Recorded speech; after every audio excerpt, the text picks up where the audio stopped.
So I ended up getting them all done. I even got as far as to really tighten them down. I use these big Simpson 8-inch temper screws. And what I did is I used a clamp, a couple of clamps, and I pulled it together, and then I'd tighten it and then pull it. And then I finished it off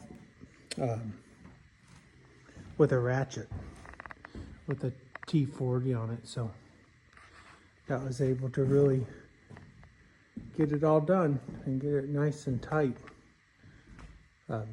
Obviously it's not perfect, but I think it looks pretty good, and especially after it's stained, it's going to look real good.